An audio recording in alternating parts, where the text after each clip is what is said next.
on my computer. All right, we are good to go. So the art of the apology, I'm going to start off with an apology. I'm a little just recovering from a cold, so I'm a little squeaky today. So my sincere apologies if I don't come across clearly. I will speak slowly and enunciate to try and get over the raspy sort of quality here. So I'm going to dive right into today's lunch and learn. I said I'd enunciate, but I am not. Lunch and learn, where we're going to dive into the fascinating world of apologies in a way, hopefully, that's easy for everyone to understand and move forward and apply. So, why do apologies matter? Apologies matter because they repair relationships, ease hurt feelings, and resolve conflicts, sometimes before they blow up. A good apology shows humility, responsibility, and care, which can earn trust and respect, which is essential in a workplace because trust and respect are the cornerstones of psychological safety. Yet many find it tough to apologize effectively. Ego, fear, and pride can get in the way. Admitting that you're wrong might feel embarrassing, and being vulnerable is super scary. Pride can also stop you from saying you're sorry. Effective apologies take self reflection, considering the other person's feelings, also known as empathy, and genuine remorse, which can be hard.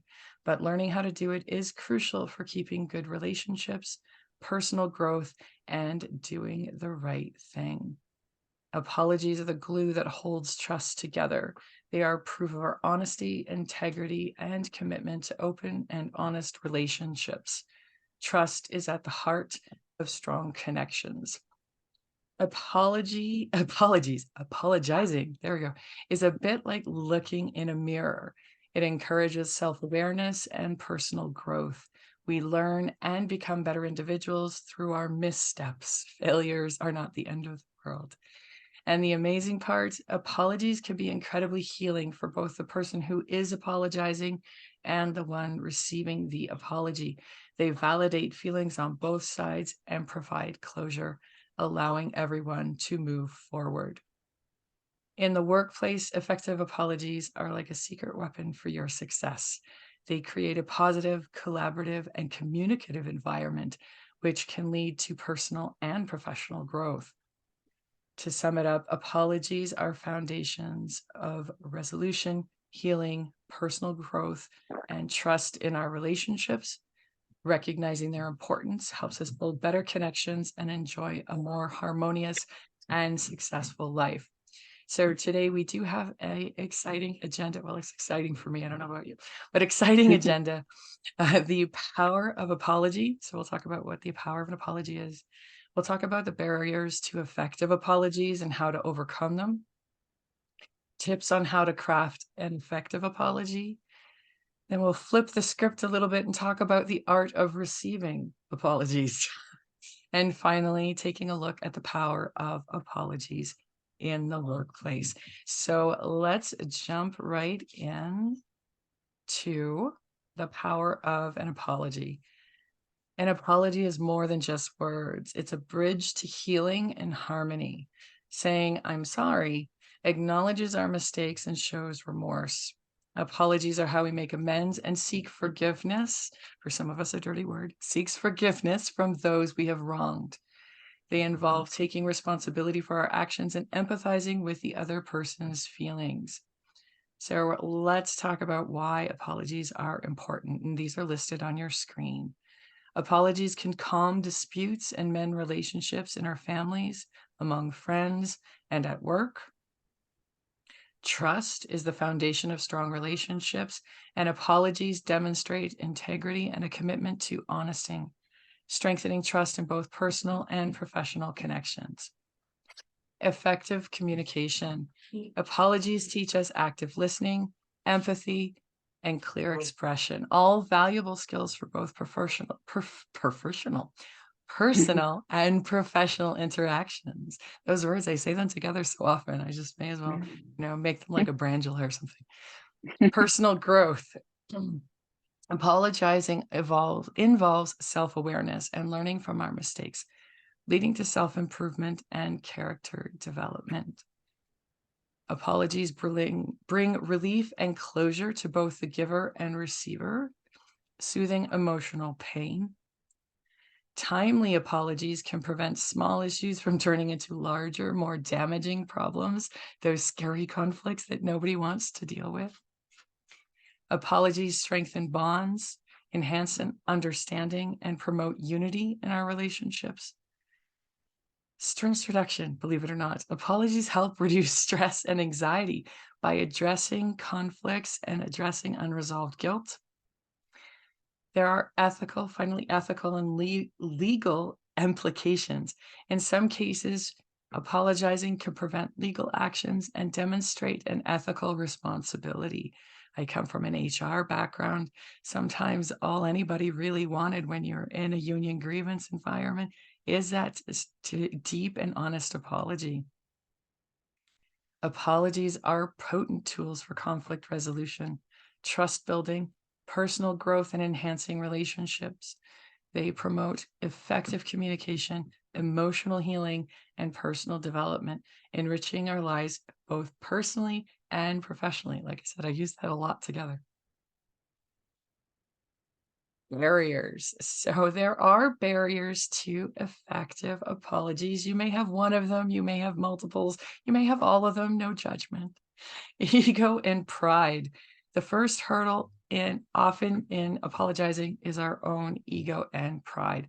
Admitting our mistakes and offering a sincere apology can be tough because they challenge how we perceive ourselves. We might fear negative outcomes like a tarnished reputation or facing repercussions of our mistakes, making us hesitant to apologize. Getting defensive can obstruct the apology process. It leads to avoiding accountability and deflecting, and it deflects blame. There it is.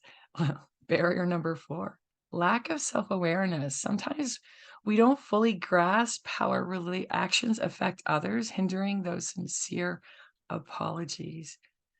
The fear of not being forgiven or accepted, that rejection can deter us from apologizing. Past failed apologies or previous failed attempts may discourage us from trying again, making us doubt the effectiveness of apologizing. Overwhelming shame and guilt can cloud our judgment and hinder us from addressing the issue with a genuine apology. There may also be a feeling of being wronged ourselves or a perceived injustice. This can make it challenging to extend that olive branch first while looking for that reconciliation in that relationship. Recognizing these barriers is the first step in becoming adept at apologizing.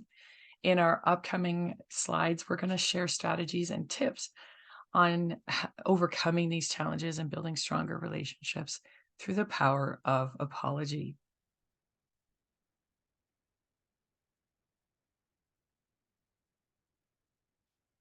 So we've talked about the hurdles. Let's talk about how to knock down those barriers.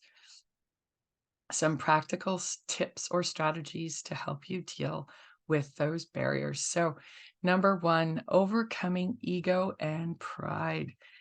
Easy here to well, easy answer is humility. Hard to practice is the practice of humility. By acknowledging that everyone makes mistakes and apologizing is a sign of strength. Embracing that vulnerability does not make you look weak. It makes you look stronger for valuing those genuine connections. Confronting your fears directly and weighing the potential consequences against the long-term benefits of reconciling and repairing relationships. The rewards often outweigh the risks.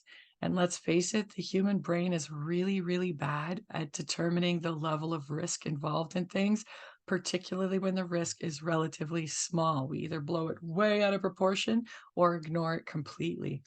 So our brain's not really great at this whole risk thing.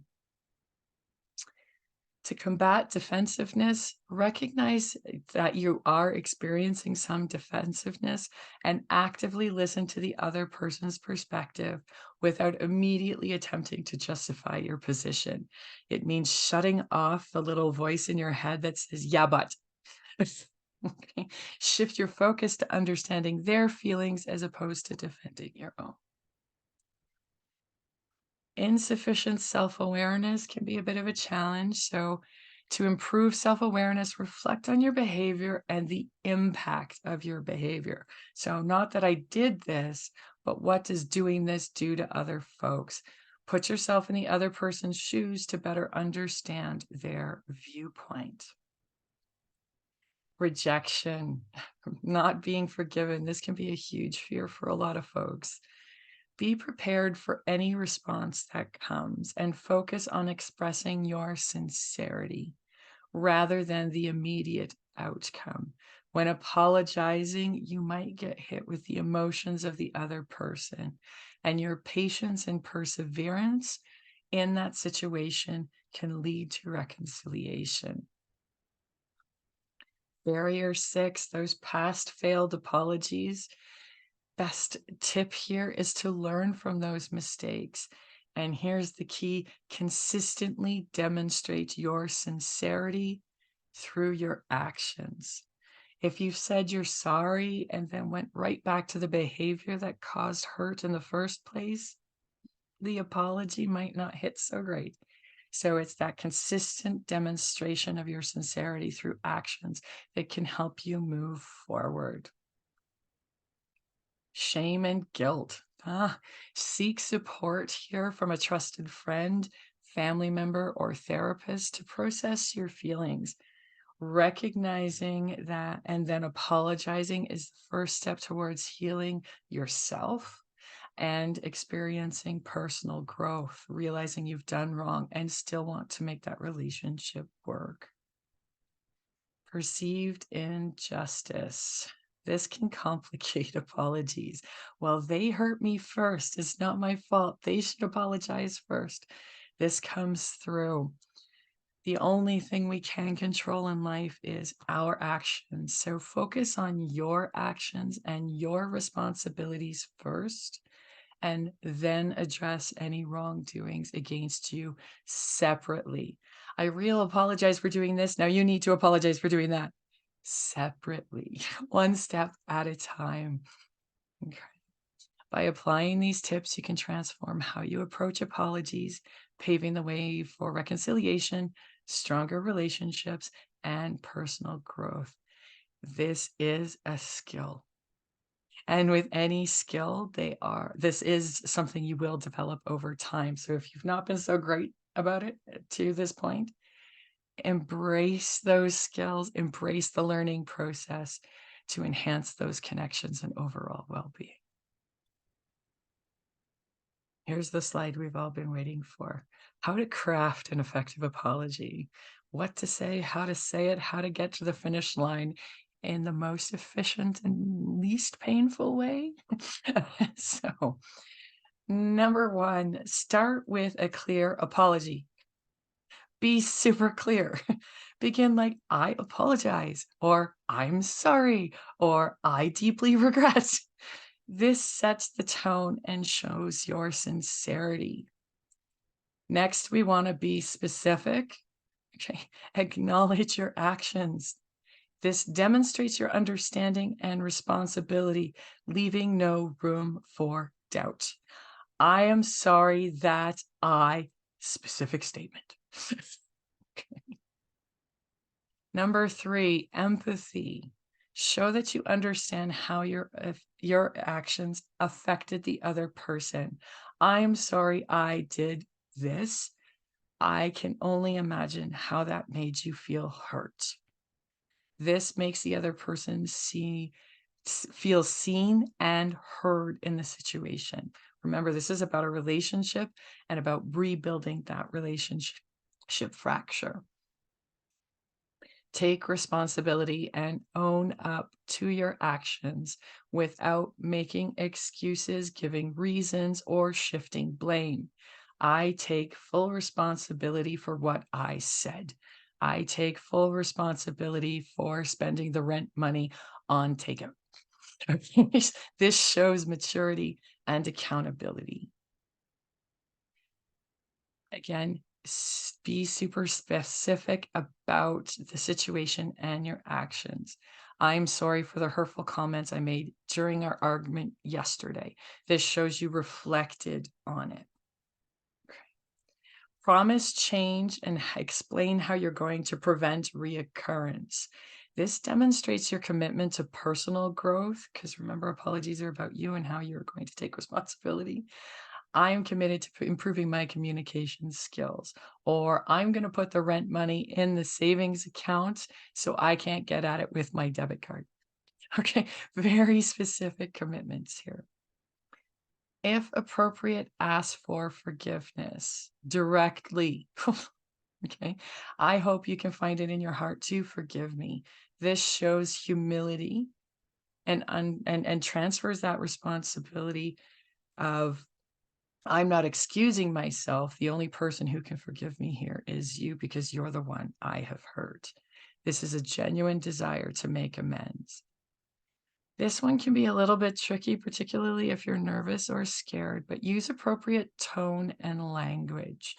Remaining calm and respectful, avoid aggressive language or defensiveness. Pay attention to those nonverbal cues like body language and tone of voice, because this can change how your message hits with the other person.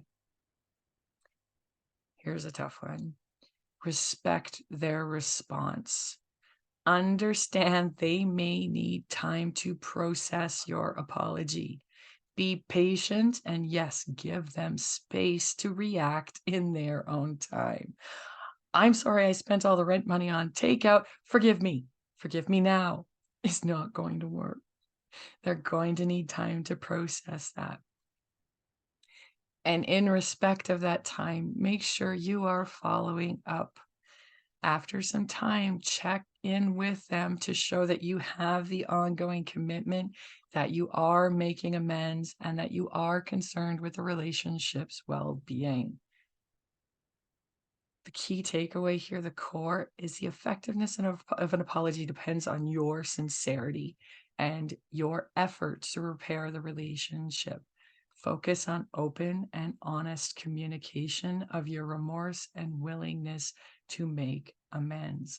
And understand not all apologies are going to lead to forgiveness and reconciliation. This is something we have to understand. Ultimately, your sincerity and effort will significantly impact the outcome and the future of that relationship. I've taken the liberty of adding a bonus slide. I know you're all thrilled. As a bonus today, I'm sharing the top 5 things to steer clear of when apologizing. Do not do this. And there's only 5 that I could come up with, which is pretty good for me. Number 1 is, "I'm sorry, but." This phrase often is followed by excuses or justifications, diluting your apology and making it seem insincere. Keep your butt out of it. No buts. Number 2, "You're just being too sensitive," or "It's not a big deal." These phrases minimize the other person's feelings and fail to acknowledge their experience. It's the eraser to empathy. This is no empathy in it whatsoever. Okay. Empathy is what apologies are all about. No labeling someone as too sensitive. Okay. Well, I'm sorry you feel that way. This doesn't take responsibility for your actions and shifts the blame onto the other person's emotions. This makes it very dismissive of the other individual. Remember, apologies are about building relationships. I apologize if I offended you. Keep the word if out of it. So, I apologize I offended you. That works. It's the little word if. You wouldn't be apologizing if the other person wasn't upset. So there is some offense going on here. This type of apology puts the responsibility on the other person to be offended and avoids acknowledging your own wrongdoing, making it potentially appear insincere. And finally, let's move on. Next, how about a coffee? Let's go out. Okay, well, moving past the conflicts is crucial. Forward momentum, very important. This phrase can rush reconciliation and makes the other person feel unheard. You must give them time to process their feelings in the situation. So, those are my 5 top things of what not to say during an apology. There's only 5. We can remember 5. It's okay.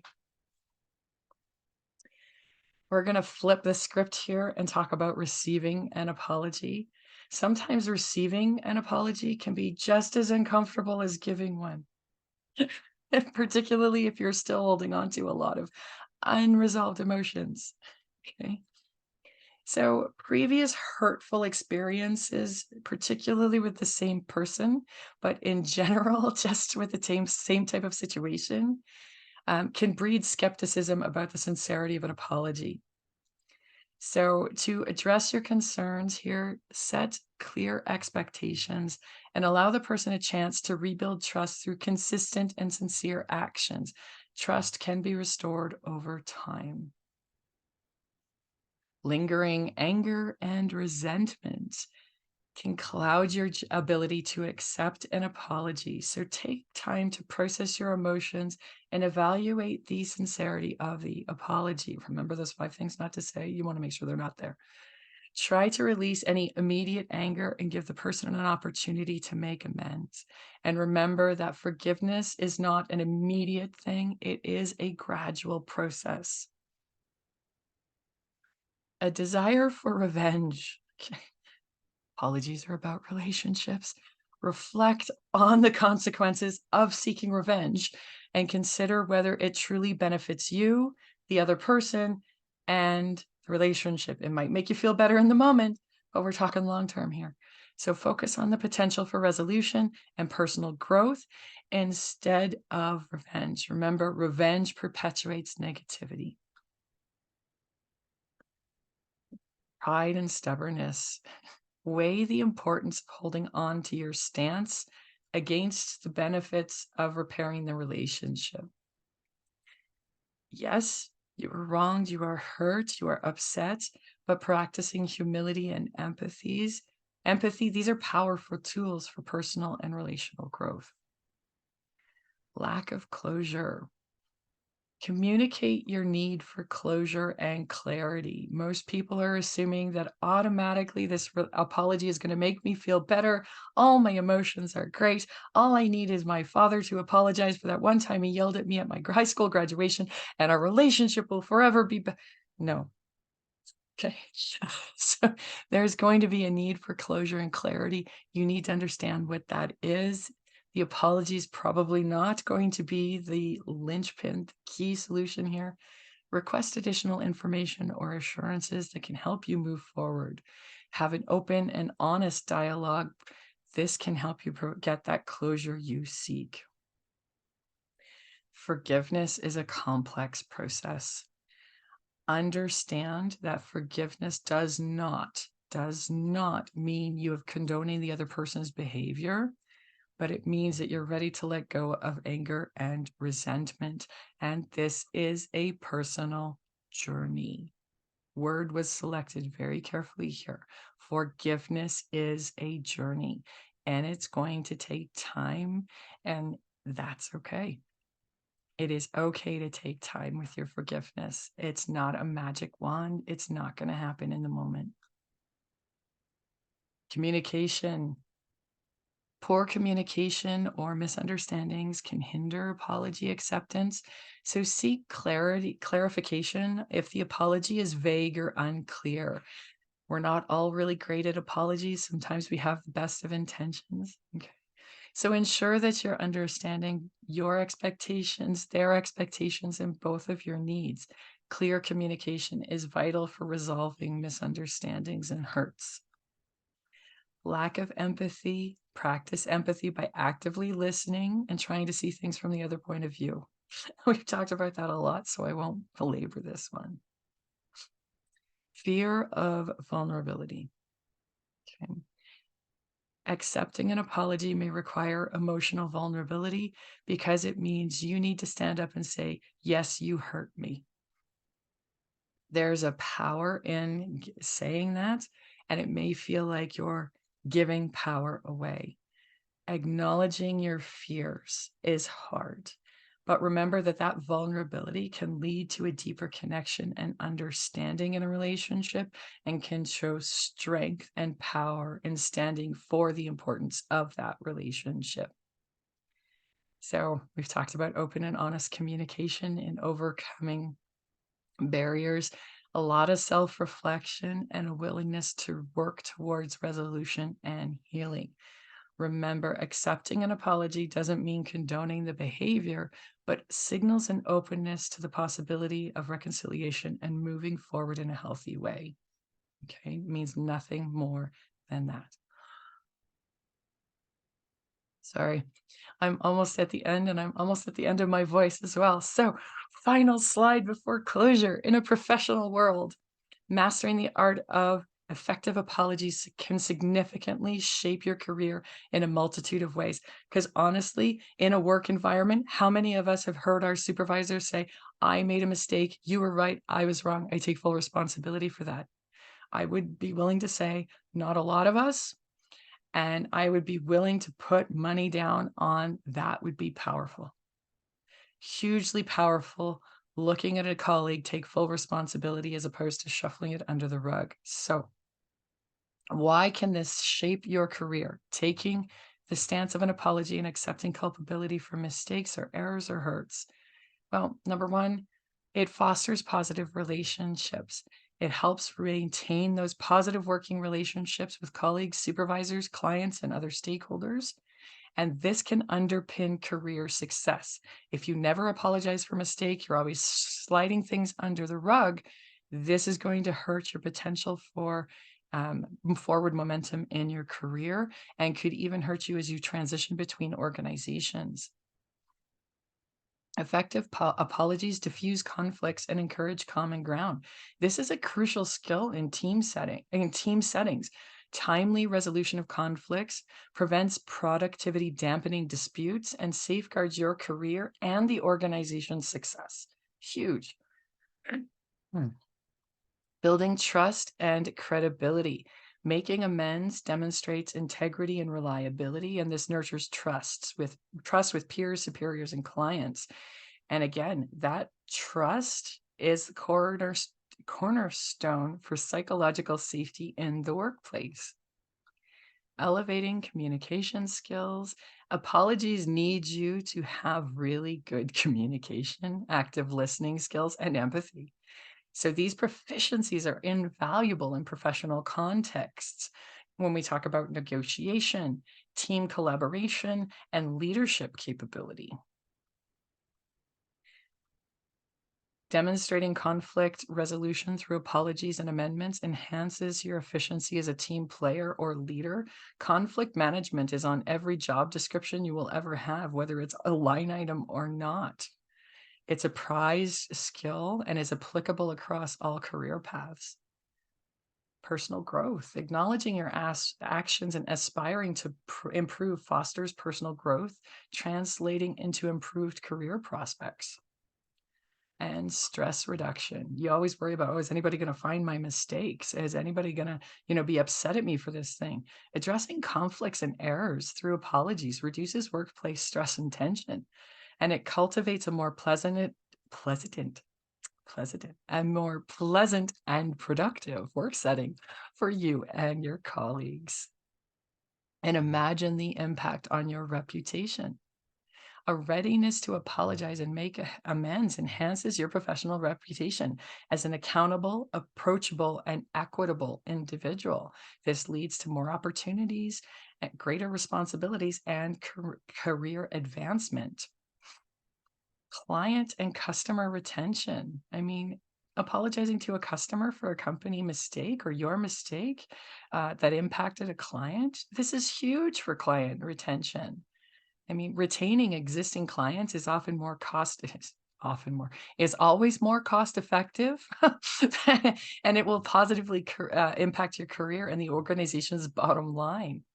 There's also legal and ethical considerations in a workplace. I cannot tell you how many times a simple apology or positive conflict resolution could have saved an organization so much time on union negotiations, mediation, arbitration, and eventually legal disputes. Being an effective apologizer demonstrates a commitment, an organizational commitment to resolving issues, averting legal action or disciplinary measures, and is vital for upholding a strong professional standing. Team morale. I'm on the last one. Team morale and productivity benefit. A team capable of apologizing and making amends when necessary generally boosts higher morale and enhanced productivity. And a harmonious team invariably leads to more prosperative and a collaborative work environment, positively enhances employee retention, and gives you a good opportunity to hire from within because you have experienced individuals who stay with your organization. And that is everything for me. So, what you're seeing on the slide right now is how you can get a hold of my organization, how you can follow me on all the socials to learn more about conflict, apologies, and professional skills. So I look forward to seeing you again in the future. And that is it for me. Go.